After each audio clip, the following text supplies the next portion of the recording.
the score is not the ultimate objective of life. Every student of a particular class will not score same. There will be a one doctor or engineer, but there are a lot of other varied talent and professions is required for the overall well-being of the society.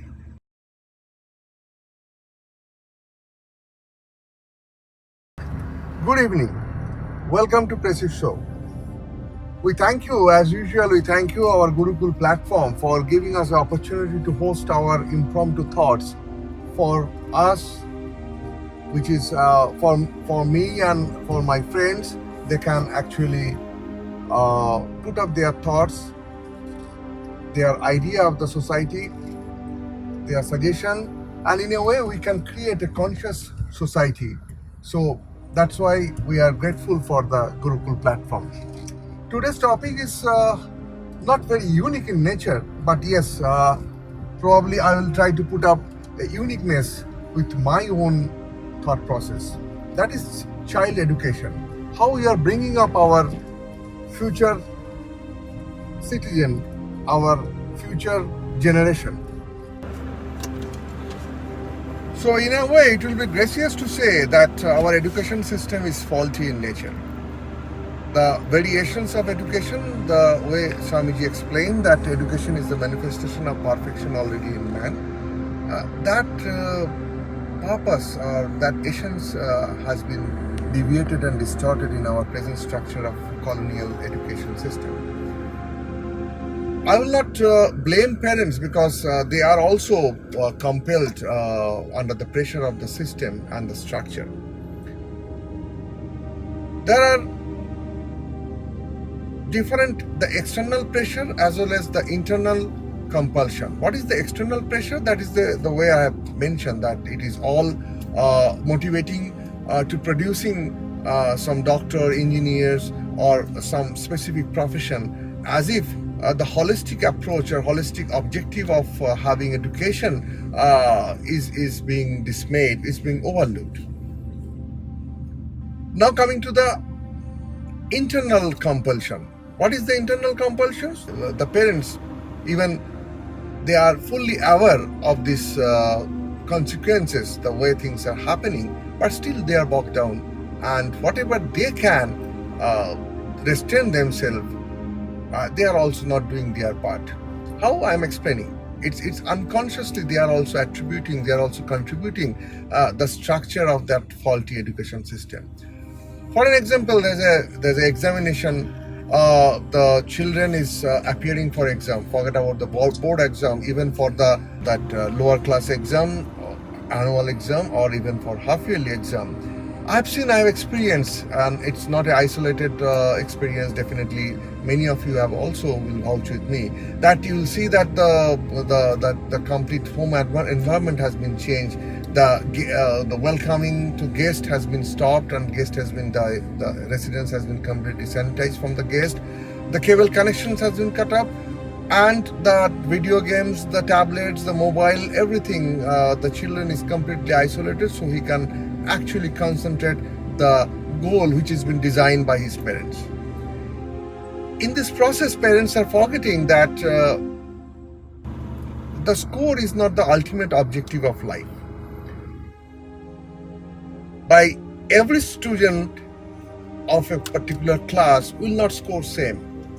There will be a one doctor or engineer, but there are a lot of other varied talent and professions is required for the overall well-being of the society.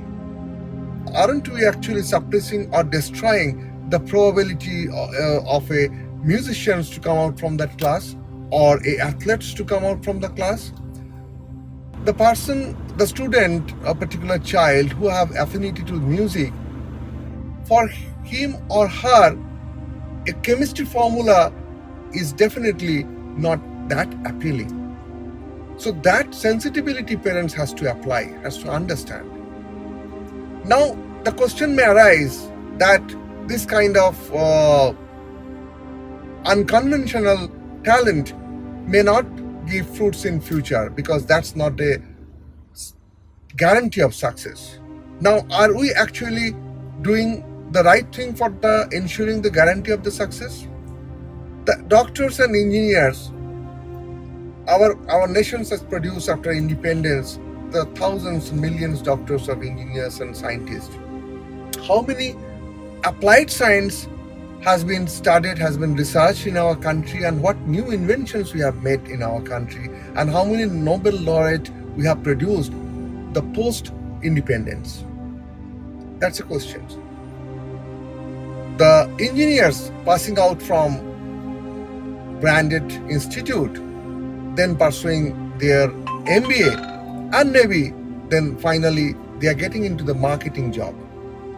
It could be the software marketing or any with a glamorous title like director, vice president marketing, so whatever it is, but ultimately doing the marketing. And what is the need of marketing? What is the basic requirement of marketing? Is this all educations and the scorecards he has pursued for 15-20 years of his life and oblivious the entire other aspects of life? Is this necessary to become a successful marketing guy in life? Because the first lesson a marketing guy need to know that no means not now. I'm coming to that part later. We also need to understand that every month we are actually pumping million youth in the employment market, and our India Inc. is not capable of absorbing that million of youth. Those are coming, those are joining to the market of unemployment. It is not possible at all. It's a thought, it's a reality we need to accept in our individual level, in a society level, in a government and decision making level. Because all 5,000, 2,000, 3,000 or 10,000 crores company is not sufficient to absorb that huge volume of populations who will be pouring every month. Because this branded company, the biggies, the corporate biggies, they are actually getting inclined to the automation, to the machine learning, the robotic technology, and various other technology adaptation. With that process, their absorption level of human force is reducing day by day. Then what this huge pool of students, those are pumping into the job market, how they will get their job? In another aspect is that we are heading to a future when a lot of job will be actually taken over by machine. Artificial intelligence, the robotic technologies, etc., etc. So what is the crux of this message? Is that the whatever is related to motion probably will take over by machines gradually. But yes, the things which is related to emotion will take time, that machine will take over. So in that way, why can't we encourage our children to study the humanity, to study the social skill? We are actually not giving them the survival lesson of life. Suppose we are detaching them, suppose we are discouraging them, or we are amputing them, or suppose we are making them isolated from using the mobile phone, the video games and all other things, and having a viewing the very popular cartoon networks in the while the examinations are appearing, or even when the examination is not there. That's because the schools in present days are having examinations almost every alternative day. So in that way, we are forgetting that we are creating an isolated and secluded environment for our children where they are only concentrating for one goal. But in real world, when they will get into job, whether entrepreneurships or working for a corporate, they have to work in an environment which is a volatile environment, which in a corporate language it says the VUCA world, the volatile, uncertain, competitive, and adverse world, where every adjacent clusters, cubicles, the colleagues are actually discussing or concentrating or chatting or having a lot of other things are happening around. And with that diversified, with that cacophony of world, they have to concentrate in their professional life.